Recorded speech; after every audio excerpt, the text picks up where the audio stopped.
গৌতম গম্ভীৰেই হ'ব টিম ইণ্ডিয়াৰ পৰৱৰ্তী প্ৰশিক্ষক। ৰাহুল দ্ৰাবিড়ৰ উত্তৰসূৰী হিচাপে গৌতম গম্ভীৰকে এক প্ৰকাৰ নিৰ্বাচন কৰিছে BCCI।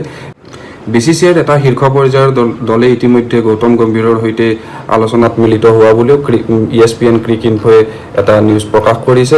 ESPN ক্ৰিক ইনফোয়ে ক্ৰিকেটৰ বিষয়ে যিবোৰ নিউজ প্ৰকাশ কৰে তেওঁলোকৰ সেই নিউজত যথেষ্ট সত্যতা থাকে।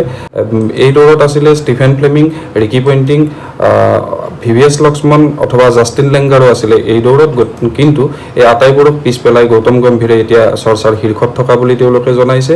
আনহাতে ষ্টিফেন ফ্লেমিং প্ৰথম পছন্দৰ আছিল যদিও 2027 ODI বিশ্বকাপলৈকে নিউজিলেণ্ডে ষ্টিফেন ফ্লেমিঙৰ কাৰ্যকাল বৃদ্ধি কৰিছে। আৰু ষ্টিফেন ফ্লেমিঙেও নিউজিলেণ্ড ক্ৰিকেট বৰ্ডৰ সেই অনুৰোধক স্বীকাৰ কৰা বুলি তেওঁলোকে জনাইছে। গতিকে যিহেতু ষ্টিফেন ফ্লেমিঙে এক প্ৰকাৰ আঁতৰি আহিছে এই দৌৰত, গতিকে ষ্টিফেন ফ্লেমিঙৰ পিছতে গৌতম গম্ভীৰক আগস্থান দিয়া হৈছে। ইয়াৰ কাৰণটো হৈছে গৌতম গম্ভীৰে যেতিয়া LSGৰ প্ৰশিক্ষকৰ দায়িত্বত আছিলে, LSGয়ে ঈৰ্ষণীয় সফলতা লাভ কৰিছিলে।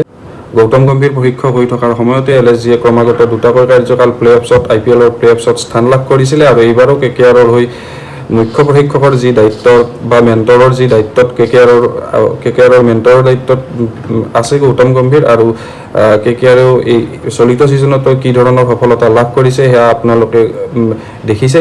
সেয়ে হয়তো গৌতম গম্ভীৰৰ প্ৰতি BCCIৰ আস্থা বেছি আহিছে, আস্থা বাঢ়িছে। সেইকাৰণে গৌতম গম্ভীৰৰ সৈতে যোগাযোগো কৰা বুলি ESPN ক্ৰিক ইনফোই নিউজটো প্ৰকাশ কৰিছে।